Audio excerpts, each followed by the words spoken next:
Hello everyone, स्वागत है आप सबका learning with Gautam YouTube channel में। तो आज के इस वीडियो में हम करने वाले हैं क्लास 12th ज्योग्राफी के यानी कि भूगोल के most important objective question answer को, जो कि आपके आने वाले एग्जाम के लिए काफी ज्यादा इंपॉर्टेंट प्रश्न रहने वाला है। क्योंकि आज के इस वीडियो में मैंने जितने भी प्रश्न लिए हैं ज्योग्राफी के, सभी प्रश्न आपके एग्जाम के लिए चुने हुए और इंपॉर्टेंट प्रश्न हैं। तो आप लोग वीडियो में लास्ट तक बने रहेगा और वीडियो को अच्छे से और ध्यानपूर्वक देखिएगा। तो चलिए शुरू कर लेते हैं फर्स्ट क्वेश्चन से। और पहला क्वेश्चन है हमारा, ये भारत का सबसे प्रमुख रबी फसल कौन सा है। यहाँ पर रबी तो पूछा ही जा रहा है, साथ ही साथ पूछा जा रहा है प्रमुख रबी फसल कौन सा है। तो भारत का सबसे प्रमुख रबी फसल जो है वो गेहूं है। ऑप्शन नंबर बी हो जाएगा। और याद रखना है, रबी फसल जो होता है वो अक्टूबर से नवंबर में बोया जाता है और मार्च अप्रैल में काटा जाता है। और जो खरीफ फसल होता है वो मई जून में बोया जाता है और सितंबर अक्टूबर में काटा जाता है। इसको अच्छे से याद रखिएगा। अब जैसे आपसे पूछ लेगा चावल रबी फसल है या खरीफ फसल है, तो याद रखना है चावल जो है क्या है, तो खरीफ फसल है। अगला क्वेश्चन है, भारत में शुष्क कृषि किस क्षेत्र में की जाती है। तो भारत में जो शुष्क कृषि है ये राजस्थान में की जाती है। ऑप्शन नंबर बी हो जाएगा। और राजस्थान की अगर आपसे राजधानी पूछ ले, क्योंकि ये पूछता है, तो याद रखना है जयपुर है। अगला क्वेश्चन है हमारा, भारत में हरित क्रांति का संबंध किससे है। तो भारत में जो हरित क्रांति हुई थी उसका संबंध गेहूं से था। ऑप्शन नंबर बी हो जाएगा। अगला क्वेश्चन करते हैं और नेक्स्ट क्वेश्चन है, भारत का मुख्य खाद्यान्न कौन सा है, यानी कि खाद्य पदार्थ कौन सा है भारत का सबसे मुख्य, तो चावल है। ऑप्शन नंबर ए हो जाएगा। अगला क्वेश्चन है हमारा नेक्स्ट क्वेश्चन, भारत में जलवायु कृषि का कौन सा प्रकार अधिक प्रभाव डालता है। तो भारत में जलवायु कृषि का जो मानसूनी जलवायु होता है ये सबसे अधिक प्रभाव डालता है। कौन सा, तो मानसूनी जलवायु। ऑप्शन नंबर बी हो जाएगा। अगला क्वेश्चन है, किस फसल को नगदी फसल कहा जाता है। किस फसल को नगदी फसल कहा जाता है, तो गन्ना को नगदी फसल कहा जाता है। ऑप्शन नंबर सी हो जाएगा। अगला क्वेश्चन है, भारत में कपास की प्रमुख उत्पादक राज्य कौन सा है। तो भारत में जो कपास है इसका प्रमुख उत्पादक राज्य जो है ये महाराष्ट्र है। ऑप्शन नंबर बी हो जाएगा। अगला क्वेश्चन है, ग्रीन रेवोल्यूशन किस वैज्ञानिक के प्रयासों से हुआ था। ये तो काफी ज्यादा इंपॉर्टेंट क्वेश्चन है, याद ही रखिएगा। एम एस स्वामीनाथन के प्रयासों से ग्रीन रेवोल्यूशन हुआ था। ऑप्शन नंबर ए हो जाएगा। अगला क्वेश्चन है, नीली क्रांति का संबंध किससे है। तो नीली क्रांति का जो संबंध है वो मत्स्य पालन से है, यानी कि ऑप्शन नंबर इसका बी हो जाएगा। अगला क्वेश्चन है, भारत में सबसे अधिक क्षेत्रफल में उगाई जाने वाली फसल कौन सी है। तो भारत में सबसे अधिक क्षेत्रफल में उगाई जाने वाली जो फसल है उसका नाम है धान। ऑप्शन नंबर बी हो जाएगा। अगला क्वेश्चन है, सफेद क्रांति का संबंध किससे है। तो सफेद क्रांति का जो संबंध है वो डेयरी उत्पादन से है। किससे है, तो डेयरी उत्पादन से सफेद क्रांति का संबंध है। ऑप्शन नंबर बी हो जाएगा। अगला क्वेश्चन है, भारत में सबसे अधिक किस अनाज का उत्पादन होता है। तो भारत में जो सबसे अधिक उत्पादन होता है वो चावल का किया जाता है, यानी कि ऑप्शन नंबर इसका ए हो जाएगा। अगला क्वेश्चन की ओर बढ़ते हैं और अगला क्वेश्चन है हमारा, भारत में मानसून का प्रभाव किस प्रकार की कृषि पर पड़ता है। तो भारत में जो मानसून का प्रभाव है इस सभी प्रकार के कृषि पर पड़ता है, जैसे कि शुष्क कृषि, आत्मनिर्भर कृषि और वाणिज्यिक कृषि। इन सभी कृषि पर भारत में मानसून का प्रभाव पड़ता है, यानी कि ऑप्शन डी हो जाएगा इनमें से सभी।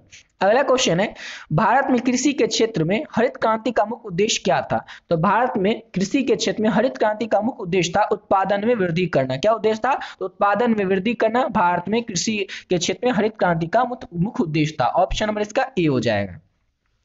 और अगला क्वेश्चन की ओर बढ़ने से पहले आपको बताना चाहेंगे, अगर अभी तक आप लोग ये नोट्स नहीं लिए क्लास 12th ज्योग्राफी का गेस्ट क्वेश्चन का जो नोट्स है आपके एग्जाम के लिए कौन कौन से क्वेश्चन इंपॉर्टेंट है चैप्टर वाइज, इसका पीडीएफ नहीं लिए तो आप लोग भी ले सकते हैं। ऑलरेडी बहुत सारे बच्चे इसका पीडीएफ ले चुके हैं। जो भी बच्चे इसका पीडीएफ ले लिए गेस्ट क्वेश्चन का पीडीएफ और आप लोग वीडियो को देख रहे हैं तो थोड़ा स्किप करके थोड़ा आगे से आप लोग वीडियो को देख लीजिएगा। जो लोग अभी तक नहीं लिए उनको जल्दी से बता दें कि इसमें आपको क्या मिलेगा और कैसे आपको इस पीडीएफ को लेना है।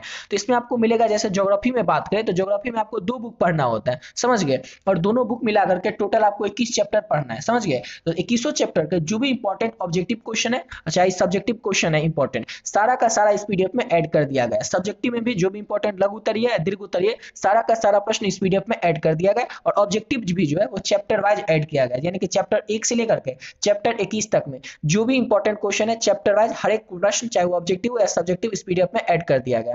और थर्ड पीडीएफ जो है इसमें आपको मिलेगा पिछले 11 साल में जो भी प्रश्न पूछे गए, यानी कि प्रीवियस ईयर क्वेश्चन, वो सारा का सारा आप लोगों को इस पीडीएफ में देखने को मिल जाएगा। अब बात कर ले इसको लेना किस तरह से, तो ये नंबर है 7903820891। इस नंबर पे आप लोग फोन पे, गूगल पे, पेटीएम किसी माध्यम से आप लोगों को केवल और केवल 20 रुपीज ही पे करना है, यानी कि केवल और केवल 20 रुपए में ही आप लोगों को ज्योग्राफी का इंपॉर्टेंट क्वेश्चन का जो पीडीएफ है वो आपको मिल जाएगा। और इस पीडीएफ को लेकर के आप लोगों को अच्छे से पढ़ लेते हैं तो आपके एग्जाम में आपसे एक भी प्रश्न नहीं छूटने वाला है। 99% क्वेश्चन जो भी आपके एग्जाम में आएंगे वो आप लोगों को इसी पीडीएफ से देखने को मिल जाएंगे। क्यों, क्योंकि आपके एग्जाम में क्वेश्चन कहीं से भी आएगा तो बुक से ही आएगा, बुक के किसी चैप्टर से ही आएगा, और हर एक चैप्टर का जो ऑब्जेक्टिव है इंपॉर्टेंट और सब्जेक्टिव इंपॉर्टेंट है वो सारा तो यहाँ पर आपको इस पीडीएफ में मिल ही रहा है। बस आपको एक ही काम करना है कि इस पीडीएफ को लेकर के अच्छे तरीके से आप लोग को इसको तैयार कर लेना, इसको अच्छे से याद कर लेना, समझ गए।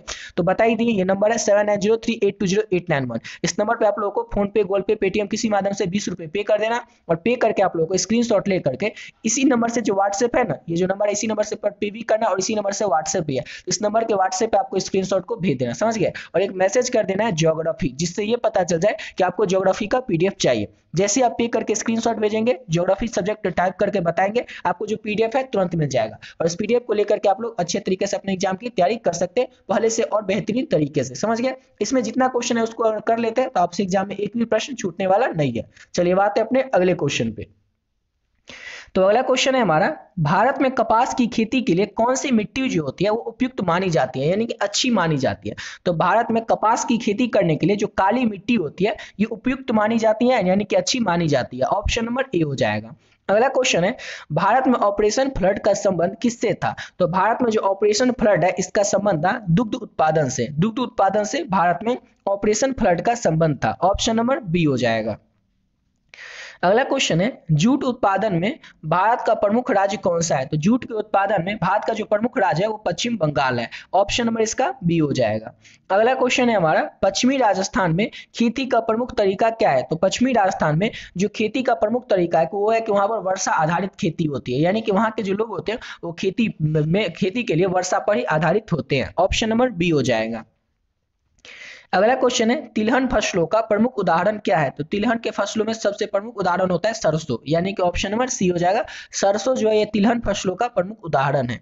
अगला क्वेश्चन है हमारा, भारत में कृषि युग भूमि का प्रतिशत कितना है, यानी कि भारत में अगर 100% भूमि पर कृषि की योग है, उसका भारत में अगर 100% भूमि है तो उसका कितने प्रतिशत भूमि पर कृषि किया जाता है, यानी कि खेती किया जाता है। तो 50% भूमि पर, यानी कि भारत में जितनी भी भूमि है उसके 50% भूमि पर कृषि यानी कि खेती ही किया जाता है। ऑप्शन नंबर सी हो जाएगा। इसीलिए हमारा देश जो है कृषि प्रधान देश माना जाता है। अगला क्वेश्चन है, भारत में दलहन उत्पादन में अग्रणी राज्य कौन सा है, यानी कि दलहन को उत्पादन करने में सबसे आगे कौन सा राज्य है। तो भारत में दलहन के उत्पादन में मध्य प्रदेश जो है सबसे अग्रणी राज्य है, सबसे आगे है। अगला क्वेश्चन है, भारत में वायु परिवहन की शुरुआत कब हुई थी। तो भारत में जो वायु परिवहन की शुरुआत है ये वर्ष 1912 में हुआ था, यानी कि ऑप्शन नंबर बी हो जाएगा। अगला क्वेश्चन है, भारत में सबसे पहले रेलगाड़ी किन स्टेशनों के बीच चली थी। तो भारत में जो सबसे पहले रेलगाड़ी चली थी ये मुंबई से थाने के बीच में वर्ष 1853 में चली थी। कब चली थी। तो वर्ष 1853 में। कहां से कहां तक। तो मुंबई से थाने तक। अगला क्वेश्चन है, भारतीय रेल जाल की कुल लंबाई कितनी है। तो भारतीय रेल जाल जो है उसकी कुल लंबाई है 63,221 किलोमीटर, यानी कि ऑप्शन नंबर इसका ए हो जाएगा। अगला क्वेश्चन है, पिन कोड 6 से अगर प्रारंभ हो रहा है यानी कि शुरू हो रहा है तो वो पत्र कहाँ भेजा जा रहा है, यानी कि कहाँ का जो पिन कोड है वो 6 से शुरू होता है, 6 से शुरू होता है। तो केरल का जो पिन कोड है वो 6 से प्रारंभ होता है, यानी कि शुरू होता है। ऑप्शन नंबर बी हो जाएगा। अगला क्वेश्चन है, नागपुर योजना किस परिवहन से संबंधित है। तो नागपुर योजना जो है सड़क परिवहन से संबंधित है। ऑप्शन नंबर बी हो जाएगा। अगला क्वेश्चन है, मध्य पूर्व रेलवे का मुख्यालय कहाँ है। तो मध्य पूर्व रेलवे का जो मुख्यालय है वो हाजीपुर में स्थित है, यानी कि ऑप्शन नंबर डी हो जाएगा। अगला क्वेश्चन है, पारादीप बंदरगाह किस राज्य में है। तो पारादीप बंदरगाह जो है ये उड़ीसा राज्य में स्थित है। कहां पे स्थित है पारादीप बंदरगाह। तो उड़ीसा राज्य में स्थित है पारादीप बंदरगाह। ऑप्शन नंबर बी हो जाएगा। अगला क्वेश्चन है, राष्ट्रीय जल मार्ग संख्या 1 किस नदी पर तथा किन दो स्थानों के बीच पड़ता है। तो सबसे पहले तो आपको यह बताना है कि राष्ट्रीय जल मार्ग 1 जो है ये किस नदी पर पड़ता है। तो ये पड़ता है गंगा नदी पर। और ये किन दो स्थानों के बीच में पड़ता है। तो ये हल्दिया और इलाहाबाद के बीच में पड़ता है राष्ट्रीय जलमार्ग संख्या 1। और ये किस नदी पर है। तो गंगा नदी पर है। अगला क्वेश्चन है, भारत के 4 महानगरों को जोड़ने वाली सड़क का नाम क्या है। तो स्वर्णिम चतुर्भुज मार्ग, जिसका कि नाम ही है स्वर्णिम चतुर्भुज मार्ग, ये भारत के 4 महानगरों को जोड़ती है। ऑप्शन नंबर डी हो जाएगा। अगला क्वेश्चन है, भार के विचार से किस पदार्थ का परिवहन सबसे अधिक होता है। तो भार के विचार से जो कोयला का जो परिवहन है वो सबसे अधिक होता है। ऑप्शन नंबर ए हो जाएगा। अगला क्वेश्चन है हमारा, भारत का पहला राष्ट्रीय जलमार्ग कौन सा है। 1, 2, 3 या 4 राष्ट्रीय जलमार्ग। तो राष्ट्रीय जलमार्ग 1 जो है ये भारत का पहला राष्ट्रीय जलमार्ग है, यानी कि ऑप्शन नंबर ए हो जाएगा। अगला क्वेश्चन है, कौन सा शहर भारत के सिलिकॉन वैली के नाम से प्रसिद्ध है। ये क्वेश्चन आपके एग्जाम में कई बार ऑलरेडी पूछा गया क्वेश्चन है और इस साल भी पूछे जाने की काफी ज्यादा संभावनाएं हैं। तो क्वेश्चन है कि सिलिकॉन वैली के नाम से प्रसिद्ध भारत का कौन सा शहर है। तो बेंगलोर जो है ये भारत के सिलिकॉन वैली के नाम से प्रसिद्ध है। ऑप्शन नंबर डी हो जाएगा। अगला क्वेश्चन की ओर बढ़ते हैं और नेक्स्ट क्वेश्चन है हमारा, भारत में पहला एयर कार्गो कॉम्प्लेक्स कहां पर स्थित है। तो भारत का जो पहला एयर कार्गो कॉम्प्लेक्स है वो मुंबई में स्थित है, यानी कि ऑप्शन नंबर बी हो जाएगा। अगला क्वेश्चन है हमारा, भारत में रेलवे का राष्ट्रीयकरण कब किया गया था। तो भारत में जो रेलवे का राष्ट्रीयकरण है ये वर्ष 1951 में किया गया था। ऑप्शन नंबर सी हो जाएगा। अगला क्वेश्चन है, कौन सा राज्य भारत का सबसे लंबा राजमार्ग नेटवर्क रखता है। तो भारत का जो उत्तर प्रदेश राज्य है ये भारत का सबसे लंबा राजमार्ग नेटवर्क रखता है। ऑप्शन नंबर ए हो जाएगा। अगला क्वेश्चन है, भारत में सबसे अधिक सड़क नेटवर्क किस प्रकार का है। तो भारत में सबसे अधिक सड़क नेटवर्क जो है वो ग्रामीण सड़कें हैं, यानी कि ऑप्शन नंबर इसका बी हो जाएगा। अगला क्वेश्चन है, विश्व का यानी पूरे वर्ल्ड का सबसे व्यस्तम एयरपोर्ट कौन सा है। तो विश्व का जो सबसे व्यस्तम एयरपोर्ट है उसका नाम है अल्टटा, जो कि यूएस में है। ऑप्शन नंबर इसका डी हो जाएगा, अटलांटा, जो कि यूएस में है। अगला क्वेश्चन करते हैं। नेक्स्ट क्वेश्चन है, भारत में सबसे लंबा रेल मार्ग कौन सा है। तो भारत का सबसे लंबा रेल मार्ग है वो जम्मू से कन्याकुमारी तक का है। ऑप्शन नंबर ए हो जाएगा। अगला क्वेश्चन है, भारत के किस क्षेत्र में सबसे अधिक अंतर्देशीय जल परिवहन सुविधा है। तो पूर्वोत्तर भारत में जो है, पूर्वोत्तर भारत में भारत का सबसे अधिक अंतर्देशीय जल परिवहन सुविधा है। ऑप्शन नंबर सी हो जाएगा। इसी के साथ वीडियो पे कंप्लीट करते हैं। आशा करता हूं आप लोग को वीडियो अच्छा लगा होगा और जो भी बच्चे अभी तक ज्योग्राफी का इंपॉर्टेंट जो गेस्ट क्वेश्चन का पीडीएफ है, इस साल आपके एग्जाम में आने वाले इंपॉर्टेंट गेस्ट क्वेश्चन का पीडीएफ नहीं लिए तो वो लोग जरूर ले लीजिएगा। पीडीएफ का प्राइस केवल और केवल 20 रुपीज है। इतना कम इसीलिए रखें ताकि हर एक स्टूडेंट इसको ले सकेगा, अफोर्ड कर सकेगा। जो भी बच्चे अभी तक नहीं लिए उस पीडीएफ को ले लीजिएगा और उसको लेकर के उसमें जितने भी ऑब्जेक्टिव क्वेश्चन है और सब्जेक्टिव क्वेश्चन है, सब्जेक्टिव में भी जो भी लघुत्तरीय और दीर्घोत्तरीय प्रश्न है सबको अच्छे तरीके से कंप्लीट कर लेना है। और उसको अच्छे से कर लेते हैं तो आपसे आपके एग्जाम में एक भी प्रश्न नहीं छूटने वाला, क्योंकि सारा का सारा प्रश्न आप लोगों को उसी पीडीएफ से देखने को मिल जाएगा। तो मिलते हैं नेक्स्ट वीडियो में नए वीडियो के साथ।